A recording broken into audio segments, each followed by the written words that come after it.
George Michael. Hooray! He was on crack. But that's the thing. But that's fair enough. Let's not people in glass houses. You think he's got a problem? Yeah, I clearly think he's got a problem. But I like George Michael. I'm a big fan. I like his music, but I do think he does have a problem because he's on crack. He's caught in Hampstead Heath. I mean, how long have you got? How dare he think he owns his own body and can do whatever he wants with it? How dare he? I don't understand why people that get in positions like that apologize. He's apologizing to his public as though he has any responsibility to... Why is he apologising? Well, it does seem a bit odd, because most of the best music that's ever been created has been done on drugs. Yeah, but not on drugs in toilets. One of his fans has said he's done it because he's been on tour, now he's not on tour, and it's empty, he's got nothing to do. But I thought, when my granddad retired, he didn't start bumming and taking crack in toilets. I think one of the reasons about the toilets, public toilets, there's a lot of tension in public toilets, especially men's urinals. If you're standing at urinal with 5 or 6 other men, it's a very tense environment. Yeah, All you have to do is just do, like, a little shimmy, and it causes blind panic. People go, Jesus Christ! What's going on? What are you up to? They are very tense places, and there's also that I think he gets ideas. You know that nonchalant whistling they have in toilets? Where if you're in a toilet, you hear someone going... What does that mean? And it's really worrying when it stops. That's where I reckon he got the idea for the sax solo in Careless Whisper. It's got to be David Blaine. He's supposed to be a magician, and his latest trick is hanging upside down for 60 hours. You're like, that's not a trick, is it? What happened to proper magic? When you see a magician, you want to go, I wonder how he did that. Not, what a prick. His formula of magic, whatever he does, seems to be really awkward, plus time, plus catheter. They're all about things where he can't really go for a piss. How does the catheter work going up? Is there a nurse in the house? Because George Michael's on the other end sucking it.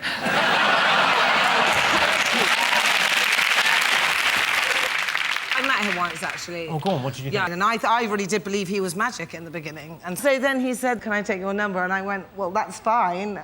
He goes, I'll remember it, just give it to me. And I went, 0783. He goes, can I just borrow a pen? So he clearly is not magic at all. Well, that's what's annoying about his endurance tricks. They've got progressively worse and less impressive. The first one was good when he stood up on... You know, so he's done that. He stood on a pole for a long time, right? He was in some ice, right? He was in some ice. That was pretty impressive. And then gradually, you know, now he's like, I'm hanging upside down for a couple of days, and every so often I'm going to have a bit of a rest. And I expect his next one's just going to be, for my next trick, I'm going to put some fruit pastels in my mouth, and I'm not going to chew.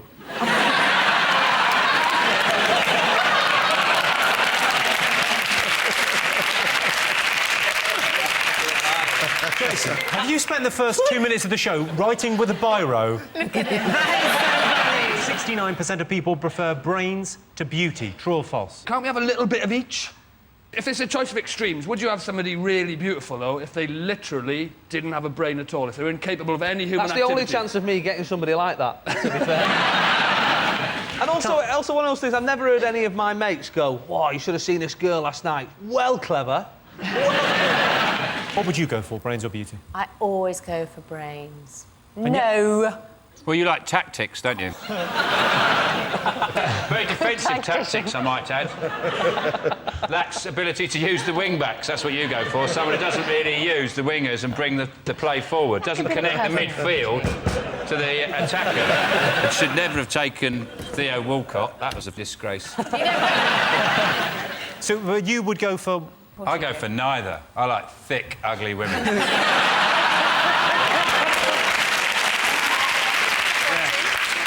It's just a roller coaster ride. It'd be great if that was your taste. Depressing, disappointing, worthless, hollow, meaningless relationships. And you can you can do 10 in a day and nothing affects you. You can never get enough. It's like crisps. Tara, you went out with James Blunt. What were you going for, brains or beauty or...? Size. You're looking for a massive twat. Britain's least popular present. I bought my husband a Jimmy Carr live DVD. You bought your husband a Jimmy Carr live DVD. Thank you very much for the money. And he bought me one as well. He bought you one? Yeah. What? So you the bought two each of other? us. I know, isn't that weird? Jimmy, the question was least popular present. Really unpopular. Can't believe my luck. What's the worst thing you've ever been given? My birthday's the day before Christmas, and my brother gave me a pack of 3 blank cassettes, one for my birthday and the other 2 for Christmas. A pack of 3 blank cassettes? Yeah. Here, you like music, put some on this. What about one of those adopt a donkey gifts that people do? It's just really annoying. They give it to a village in Peru. yeah, exactly. And you think, I'd really like a donkey. I've got one. You can have one. I'll give it to you for Christmas, I Really? promise. I really will. Wow. I had, Yeah, I've got 2. Where have you got your donkeys? At home. I promise you, you're going to get it. Do I get a donkey outside my house, or I've still got If this you want him, notion yeah. of a donkey somewhere?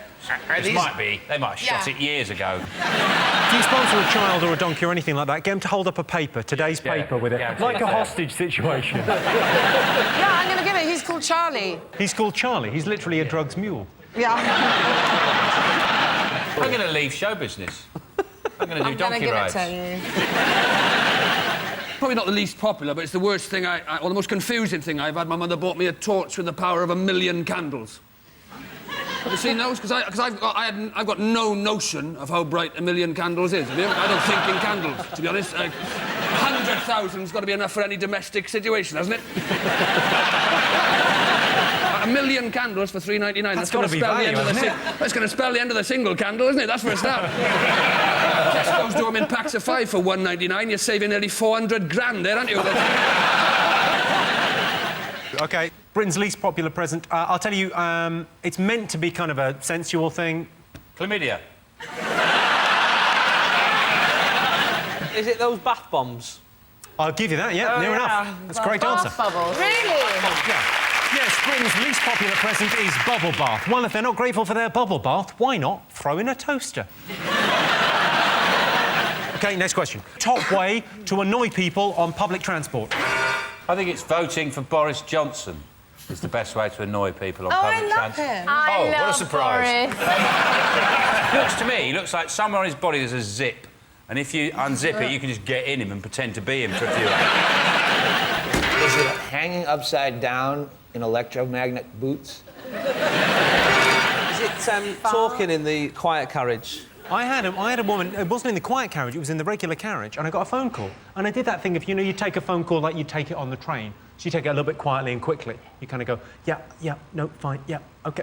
And she said, in the middle of my phone call, she went, I didn't buy a ticket to listen to your phone call. And I went, it's one of the bravest things I've ever done. I went, I just have to hold for a second because a woman needs to mind her business. Did you do that? I'm quite street. Boom. Watch yourself.